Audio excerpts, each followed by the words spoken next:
Welcome to another episode of Viatorian Voices Conversations on the Way. This is Pre-Associate Dan Masterton, and I'll be your host for these episodes in the Bolder Dreams series for ministerial formation. Today, we focus on parish youth ministry. For this topic, our guest is Kim McMillan. Kim has been a director of youth ministry at parishes in the Archdiocese of Chicago for over 20 years, including her current role at St. Benedict Parish in Chicago. Kim is certified in youth ministry and has served as a youth ministry network moderator and a mentor to new youth ministers. To start, I asked her what she would say are the integral components of parish youth ministry. Enjoy the conversation. Parish youth ministers look to the Renewing the Vision document, which was reapproved by the USCCB in 1997. The initial document was created in 1976. That document lists 8 components: advocacy, catechesis, community life, evangelization, justice and service, leadership development, pastoral care, and prayer and worship. For me, I think the 3 most important ones, and I wouldn't eliminate the other, 5 from what I was doing, but the ones that I think kind of get the most bang for your buck are advocacy. I think I'm constantly speaking on behalf of our young people and trying to promote their integration into parish life, into the community of faith. So advocacy, prayer and worship, which I feel really is important because our young people need to practice the skill of prayer and find the space for quiet, and then justice and service. Unfortunately, I think a lot of places put justice and service at the top, where if we can get kids involved in things by getting them to do something, they'll be engaged. But the reality is we have to learn the why we're going to serve. We have to learn that service is our response to the love of God and how unworthy we are of that and how blessed we are for that. And then we serve out of that love. So it's really important. I mean, justice and service belongs in there because I think people need purpose and they need to be able to impact the world. But it's not the most important because it comes out of our response to God's love for us. That's really good. And we talk a lot in Viatorian ministry about service and justice being important, but having to be reflected upon theologically so that you're connecting the actions you take with what we believe and the purpose that we have for doing those things. So that's a great prioritization that you sketch out there. And the other thing is people are quick to talk about how much service helps them feel better. So I always kind of like to listen to that response, but also kind of point it in a different direction, because we don't serve because it gives us a good feeling to help someone. Again, we serve out of our response for God's love in our life and God's gifts and blessings. And it has to be flipped just enough so that people can hear it and see it and remember it. And get a young person past, oh, this opened my eyes, or oh, this made me feel grateful. That's good, but that's in your heart. And now what are you finding in relationship and encounter to live out that faith connection? In an ideal situation, what is kind of the interplay between youth ministers and the collaborators in a parish and on a pastoral staff, and then what the parents and families are bringing to the table with their young person and what they bring to parish life? I think ideally, parents are bringing their desire to help form their young people well in our faith, ideally. My role primarily would be to support parents and be a resource for parents, so that there is a relationship created from our common desire to help build a strong foundation of faith and support their young people, especially through the critical times of life. And if you don't have that relationship in the good times, you're not going to be someone that people can turn to as a resource in the critical times. When I first started in parish youth ministry, we had a friend of the family, and she was like, well, my kids don't need that because my kids aren't in trouble. They don't need youth ministry because they're not in trouble. And then my heart's response to that was, but if we don't have a relationship during the good times, we're not going to have a relationship during the bad times, because I'm not going to be a resource. I'm not going to be someone that they can look to accompany them. So that relationship piece is the most important. So if I can get parents to understand that I want to be a resource for them and that my desire to help their kids grow in faith complements their desire to help their kids have a foundation of faith, then we can start working together for the betterment of the kids entirely. So that's ideal, but it's not, the real world is not ideal. So recognizing that, building relationship and making sure that parents kind of see the person, myself, as a resource and someone to go to. And I think here at St. Benedict, I feel like I'm in that space now where if I'm standing in the back of church or if I'm at a parent night in the school, people do look and see, oh gosh, yeah, I can ask Kim about that because she might have some experience. Or I'm going to shoot her an email. Our family's experiencing the death of a grandparent, and maybe she has some suggestions. So that's really what I want people to be able to say. There's somebody that's there for me to call to help too. What's some of the advice around building those relationships? Because you want to have a connection with the young people who you're trying to help grow in faith. You also want to have a connection with the parents who you're then sending the young people back home to continue to be educated in the faith by their parents and families. So how do you approach relationship building? I think my approach is, wherever I can integrate myself, and that's kind of like, that seems kind of like a very inflated view of myself, but wherever I can integrate myself into what's happening in the parish or in the school and creating that bridge. I think this is one of my God-given gifts is that I can kind of see the thread that can connect us. So I start to work on building that thread into something more. I see this part connects, I see that part connects. So I'm physically present at a lot of things. I'm physically present at the masses. I'm physically present at events. Sometimes youth ministry will host events for families and parents. I bring an invitation. We participate in the Notre Dame Vision program. I'll bring that invitation to our confirmation students. I'm a part of the confirmation prep program. I asked to be a part of the retreats. So bringing your presence is important, but it's also limited if it's just you. So you have to have a team of people that recognizes that they're a part of the parish ministry too. So everywhere we are, people start to see that as a resource and valuable, right? So like maybe 10 to 15 people will know me, but if there's 10 to 15 of us that see ourselves as ministers in parish life, then each person can nurture 10 to 15 other people too. So it's that team thing too. You have to have a group of people that you're working with to help build up your connections everywhere you're at. What do you find to be effective and impactful to help young people get to that point? Or like what barriers do you run into where young people will kind of push back or resist or maybe wiggle away from some of the growth in their faith lives? So Teddy Roosevelt has this quote that no one cares how much you know until they know how much you care.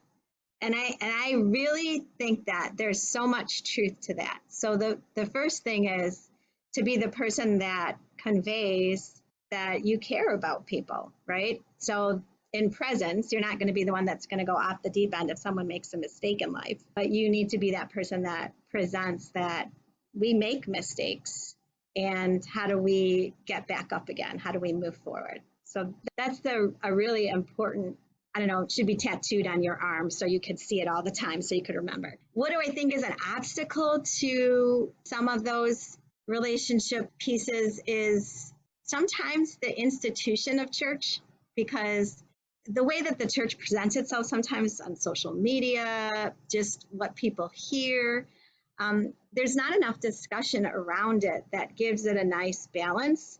So it's always far one end or far the other. And it's really hard for young people to want to be a part of an institution that's fighting with itself. So some people gravitate toward very conservative practices or prayer practices. Some people have a little bit more of a liberal experience of how they practice their faith. Both of those are very valuable. It's not a one or the other. It's, in the Catholic Church, a lot of times I say it's the both and. We have to both coexist, recognizing that every individual person is also going to be led by faith in an individual way, which it's not easy for us to process that because, we can't think like God. But the reality is all these different people, everything's not going to be perfect for everyone, but we all have to kind of find our niche. And so I think the institution itself, the way it bickers sometimes amongst itself, is probably the biggest deterrent. So one of the things that I try to focus on is how do we practice and use our faith every day? One of the things I've seen in like a high school Kairos retreat program, or that we see a little bit in our Viatorian Youth Congress, is we want to have a social component where kids are able to connect with each other, find what they have in common, and build those bonds, and have a social component to this faith experience so that those friendships can hopefully help sustain faith life. But we also will see sometimes those sort of like cultures of fun and games and silliness and family reunion can almost supplant the faith part, the spiritual part, as the most important thing. And you almost like can lose track a little bit of the spiritual purpose. So, do you have any sense of how you keep those in balance and how you build the social life of a group of young people while also keeping the spiritual part at the fore? A lot of times in youth ministry, we'll do goofy games and goofy things that are icebreakers that are kind of bizarre. And I mean, there's usually a lesson or a point to the icebreaker activity, but the reality is it's the low-hanging fruit. So people participate in the game and they don't take that into the experience and the connection to the lesson or the connection to what you're trying to show as a practice. Our families don't necessarily speak about their faith. It's not like they're not necessarily having the opportunity to sit at the table together as in the past.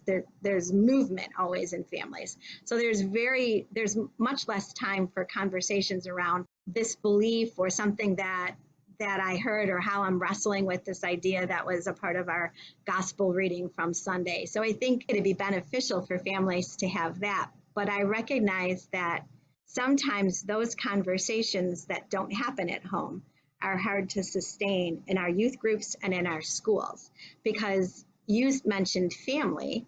And yes, we're trying to build community, but family, my home family, doesn't talk about faith. So how's my community, my fun community family, going to talk about faith? So, just noticing that thread and that connection raises our awareness as leaders to how we're going to kind of work around that. Because if you think about a young person who we're trying to talk about God as a loving father and we're beloved children of God, but if that young person's experience of father is poor or it's a bad experience of father, it's really hard to take that thread and say, oh, okay, I understand that, right? So we have to figure out a way to work around sharing that idea of being beloved children of God, recognizing that our families it's not always ideal. It's not always the best case scenario. I think it's one of those things that you kind of finesse over time. You finesse with experience. And maybe, especially if you're trying to kind of build that social feel without losing the lesson, it can't be as ridiculously goofy as you might be drawn to in terms of trying to get people's attention. Maybe it has to be if you use an icebreaker, it has to be something that doesn't send the group in a different direction where they forget altogether what you were trying to do. Or it has to have that component that you never embarrass another person and you recognize everyone's dignity. So you don't do something that leaves somebody the butt of the joke. I mean, I think there's a lot of that we as leaders need to be cognizant of and making sure that we're keeping those things in check. As I ministered over the course of the years that I've had a kind of a strong group of friends who practiced our faith. We spent time in prayer. We didn't whine all the time, but we did spend some time doing that. But we also were able to say, that one's on you. You've got to kind of adjust how you're looking at things because your perspective is too narrow, where you can be called out by somebody that you were in a good relationship with. And I think that's the benefit of those kind of retreat experiences where young people get to sit together and then really share those things that they don't really have the time and space to share. And that's what builds that beautiful community that comes out of time spent together. So maybe one last question to draw some of these thoughts together is thinking of the Viatorian community. We have our professed brothers and priests and associates and a lot of collaborators. Accompanying youth and young adults is kind of central to what we try to do to respond to our charism and live it out. So, what advice or insight would you have for all of these folks? What would you want them to know or hear from your experience? Parish youth ministers are becoming less and less common. So I think the youth ministry community needs to partner and walk with the Viatorians because Viatorians have that mission, that charism, that's a part of who they are. And when the youth ministry community gets smaller, we have to see each other as resources. We have to see each other as companions on the journey and kind of look to each other. So recognize that those Viatorian schools, those are people that, people in parish life can reach out to go to some professional development with, to be in communication and collaboration with. I think that's one thing I think we need to do. And then maybe the last thing would be, I think our young people need help understanding that being a part of parish life is really integral to their continual faith development. High school is over in 4 years. So if kids are just connecting to their high school as their community of faith, when that's over, that's over. So how are we being intentional about bridging our young people into their parish community? Not because they need to be a, donating active member of the parish, but because the parishes need the young people. The parishes need the life and the joy and the faith life of our young people to survive. So how can the high school community be intentional about making sure our young people know that the parish is important to them as well? And by them is the high school community. So how do we make sure that they know? Because they could go anywhere and be a part of a parish. They won't necessarily be able to go everywhere and be a part of a high school community, but the Viatorians are everywhere. So obviously they're a part of that. I hope you enjoyed this episode. Folks who would like to reach out can email Kim at kmcmillan@stbenedict.com. The document Kim referenced at the start of the episode, Renewing the Vision, can be found at usccb.org. Her email and a link to this document are also listed in the show notes. Our thanks to Kim for sharing her thoughts, and our prayers for her continued ministries with young people. To learn more about the Viatorians or invite vocational accompaniment, email us at vocations@viatorians.com or DM us on social media at Viatorian USA. On behalf of Brother Peter and the Viatorian community, I'm Pre-Associate Dan Masterton.